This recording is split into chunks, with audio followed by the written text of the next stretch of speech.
De darle la palabra a Álvaro Padrón, queremos agradecer muy especialmente a la colaboración del espacio comunicacional de Fogón en Fogón y en particular de Roberto Sabán, que están filmando esta actividad, lo que nos va a permitir darle una mucho mayor difusión. Escuchamos ahora a Pablo.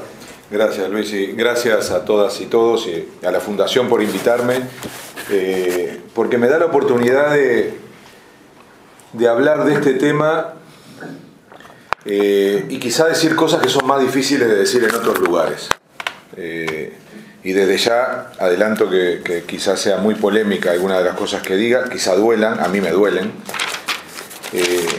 Voy a hablar además como si fuera mi país y le pido todas las disculpas a Marino, pero él sabe que tengo 35 años de militancia en estos temas regionales y para mí Brasil es mi país, Paraguay es mi país, Argentina es mi país.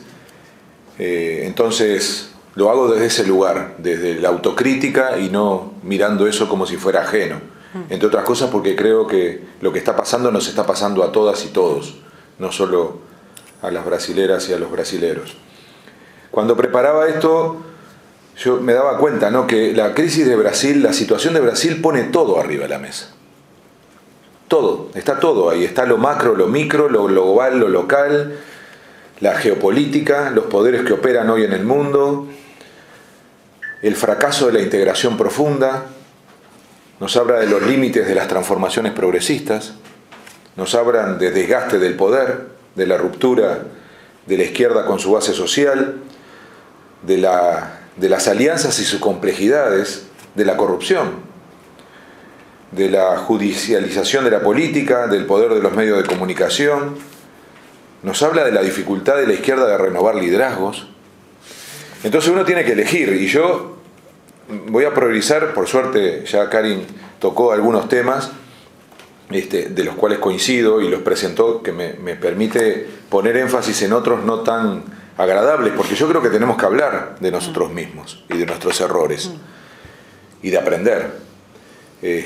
Yo he insistido mucho en la semana pasada, que me tuve la oportunidad de hablar en algunos medios, de pensar un poco lo que está pasando en Brasil y el por qué. Y he insistido mucho que no es solo una disputa económica, política, que lo es. No es solo una cuestión del Poder Judicial, que lo es. No es solo una operación con los medios, que lo es. Hay una matriz material detrás, una base material económica, que si no la decimos nos vamos a marear viendo un circo político como el que vimos en Diputados cuando se hizo el impeachment de Dilma. Era tremendo, ¿no? Tremendo. Y luego veremos el protagonismo de Moro. Entonces, de alguna manera eso corre el foco de lo que yo creo tiene la base de lo que está pasando, que es el poder económico, que, como decía Karen, en este caso, en su expresión transnacional, explica gran parte de lo que está pasando en el mundo. De manera resumida, yo he dicho que es el cambio de la naturaleza del poder económico en Brasil. Mujica tiene una frase que la ha dicho poco y que yo le insisto que la trabaje más. Él dice: las clases sociales tienen edades. No son siempre iguales.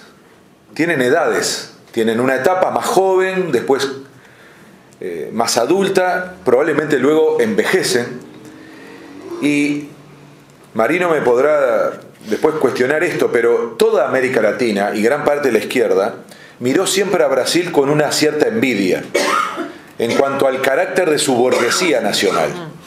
Se decía, la burguesía brasilera es una burguesía con carácter nacional, con carácter industrialista, con carácter desarrollista, y toda la mirábamos en el resto de América Latina, que tenemos burguesías rentistas, primitivas, especulativas, diciendo, bueno, ahí hay una matriz dentro del sistema capitalista que permite pensar otra cosa. Y esa burguesía, de alguna manera uno la veía finalmente perdiendo desde el punto de vista político y teniendo que aceptar que el triunfo del PT, después de 3 elecciones que perdió Lula, la obligó a esa burguesía a hacer un pacto, a hacer un acuerdo,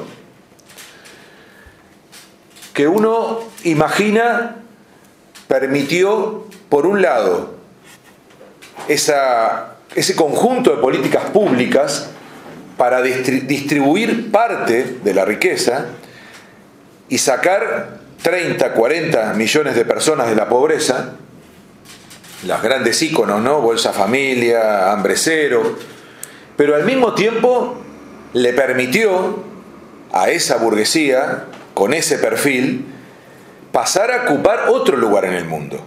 Es decir, de la mano de Lula, del PT, de otra imagen de Brasil, ir al mundo y ser mucho más exitosa, adquirir un carácter transnacional, entre otras cosas también a las empresas públicas, y ocupar otro lugar en el mundo. Salir a disputar también el papel de Brasil y de la región en la globalización. Y es la creación de los BRICS. Es el Brasil que empieza a opinar en el mundo, ese Brasil con Lula que va al Foro Social Mundial y discute con la sociedad, pero luego va al Foro de Davos, tema muy polémico, ¿no?